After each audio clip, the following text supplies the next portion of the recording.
The danger of seeing reality as it truly is. Aldous Huxley. There are doors in your mind you were never meant to open. Aldous Huxley opened them, and what he saw on the other side destroyed him. Listen to me closely. What I'm about to tell you isn't just history. It isn't philosophy. It's a warning carved into the soul of a man who went searching for truth and found something far more terrible, reality itself, unfiltered, unmasked, unbearable. You think you want to see the world as it truly is. You think you're ready for the raw, unedited truth. But I'm here to tell you, most of us aren't. And the moment we glimpse it, really glimpse it, we either retreat into madness, drown in despair, or fall to our knees before the only one who can make sense of the chaos. Aldous Huxley was a prophet, a visionary, a man of staggering intellect who could see patterns where others saw only noise. But his gift became his curse. Because when you train yourself to see through the illusions that keep society docile, when you peel back the layers of comfort and distraction, you're left standing naked before the abyss. And the abyss, my friend, stares back. This is not a story about enlightenment. This is a story about what happens when enlightenment comes without God. Aldous Huxley was born into brilliance.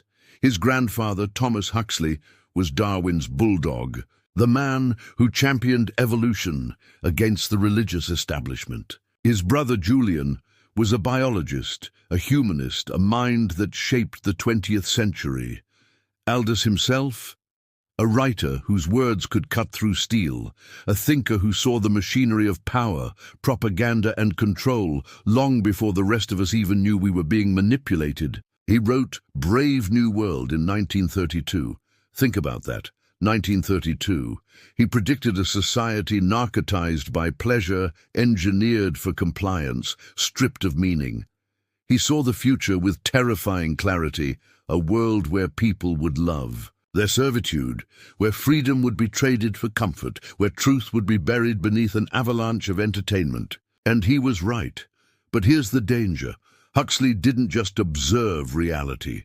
He wanted to experience it. He wanted to rip away every veil, every filter, every comforting lie. So he turned to mescaline, to LSD, to the mystical traditions of the East. He wanted transcendence.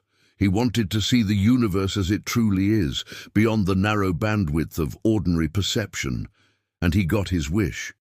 In 1954, he published The Doors of Perception, a book that would inspire a generation to chase altered states, to seek cosmic consciousness, to believe that enlightenment was just a pill or a practice away. Huxley described his experience with mescaline as a revelation. Colors became impossibly vivid. Objects pulsed with inner life. The boundaries between self and world dissolved. He felt he was seeing reality at last, the true reality hidden beneath the mundane surface of existence. But what he saw wasn't salvation. It was exposure. Imagine standing in a room where the walls suddenly become transparent. You see the wiring, the plumbing, the rot, the insects crawling through the foundation. You see the mechanics of existence laid bare. And in that moment you realize the walls were there for a reason. They weren't just barriers, they were mercy. Huxley saw the machinery of reality. He saw the impermanence of all things, the futility of human striving, the crushing weight of infinite existence. And he had no framework to bear it. Because he had rejected the God of his ancestors. He had dismissed the Christian narrative as primitive, as repressive, as a relic of an unenlightened age. So when he stood before the infinite, he stood alone. And that, my friend, is the first danger, seeing reality without the one who holds it together. Let me ask you something. Have you ever had a moment when the veil slipped? When you suddenly saw, really saw, the fragility of everything? Maybe it was a near-death experience. Maybe it was a moment of profound loss. Maybe it was just a quiet afternoon when the mask of normalcy fell away and you felt the terror beneath. In that moment, you understand why we build our lives around routines, distractions, goals. Because Without them, the sheer enormity of existence would crush us. Huxley spent the rest of his life trying to process what he had seen. He dove deeper into mysticism, into Eastern philosophy, into the perennial philosophy, the idea that all religions point to the same underlying truth. He wanted to believe that the terror he felt was just a stage, a threshold to cross on the way to enlightenment. But the despair never left him. In his later writings, there's a sadness that's hard to ignore, a weariness. He speaks of the horror of the infinite, the vertigo of seeing too much, too clearly. He describes the experience of ego death, the dissolution of the self, as both liberating and annihilating. He's standing at the edge of the void, and he's not sure whether to jump or run. And here's the tragedy. He had all the pieces. He knew the problem. He saw the sickness of modern civilization.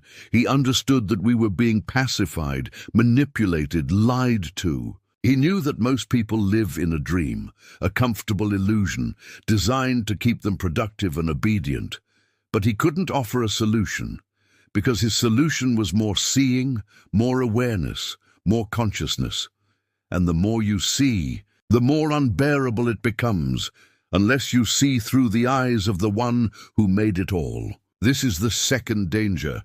Enlightenment without redemption, vision without purpose, clarity without hope. Huxley tried to escape through transcendence. He tried to dissolve himself into the cosmic all, to merge with the universe, to become one with existence. But that's not peace. That's annihilation. That's the self trying to escape its own weight by ceasing to exist. And deep down, he knew it.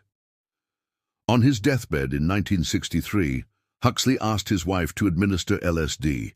He wanted to die in an altered state, to cross the threshold with his doors of perception wide open. Think about that. A man who had spent decades chasing ultimate reality wanted to be high when he met it face to face. Was that courage, or was it one last retreat? Now let me tell you what Huxley couldn't. Let me tell you what happens when you see reality as it truly is, and you have God. The prophets saw reality. Isaiah saw the Lord seated on a throne, high and exalted, and he didn't feel enlightened. He felt destroyed. "Woe is me," he cried. "I am ruined, for I am a man of unclean lips, and I live among a people of unclean lips, and my eyes have seen the King, the Lord Almighty." Moses asked to see God's glory, and God said, "You cannot see my face, for no one may see me and live." So God hid Moses in the cleft of a rock and let only his back pass by. Even that much reality would have killed him. Peter saw Jesus transfigured on the mountain, shining like the sun, and he babbled in terror, offering to build tents, anything to make the moment manageable. Do you see the pattern? When human beings encounter the fullness of reality, the unfiltered presence of the divine, they don't walk away enlightened. They fall on their faces, they tremble, they're undone. Because reality, true reality, is more than we can bear. But here's the difference between the prophets and Huxley. The prophets had a mediator. They had a God who said, "Do not be afraid." They had a framework that could hold the terror, a story that could make sense of the chaos, a person who could stand between them and the infinite. Huxley had none of that. He had cosmic consciousness without Christ. He had transcendence without transformation. He had vision without victory. And so he spent his final years haunted, not by demons, but by truth itself. The truth that we are fragile, that we are mortal, that the universe is vast and indifferent, that suffering is built into the fabric of existence, that meaning is not inherent, it must be given. Without God, these truths are unbearable.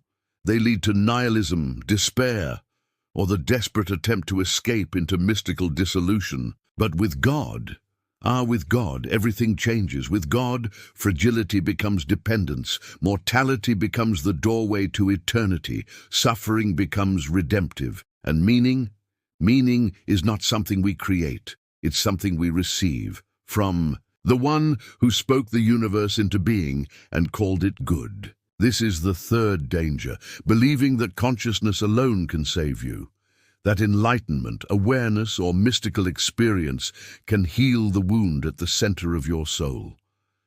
They can't. They only expose it. So what do we do? Do we close our eyes? Do we bury our heads in the sand, retreat into comfortable illusions, go back to sleep?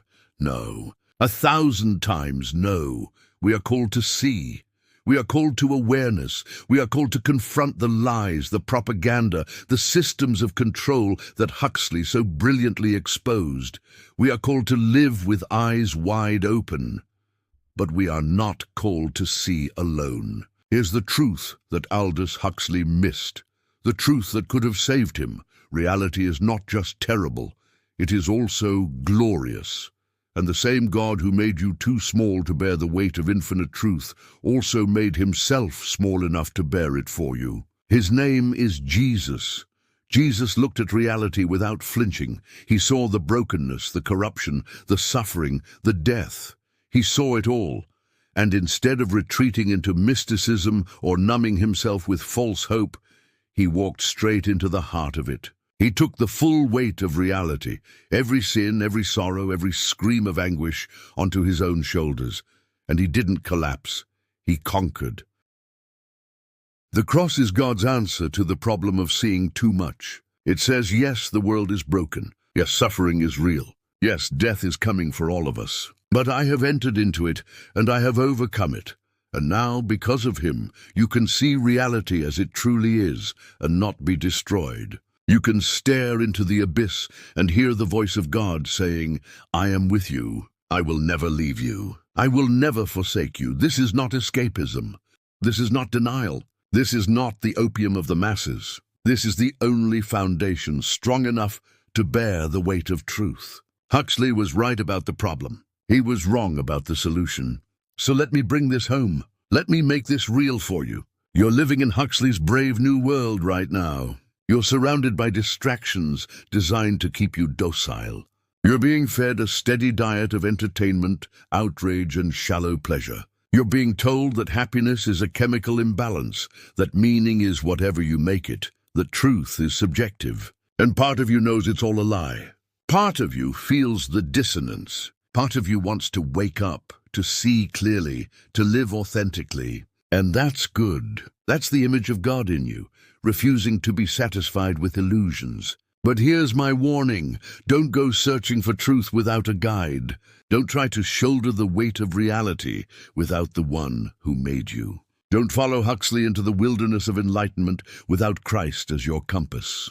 Because you will see things that terrify you. You will confront truths that undo you. And if you're standing on your own strength, your own wisdom, your own consciousness, you will fall. Instead, fall to your knees. Confess that you need a savior, not just a sage. Admit that awareness without grace is a curse, not a gift. Ask God to open your eyes, but to hold you steady as he does. Pray this with me, even if you're not sure you believe it yet.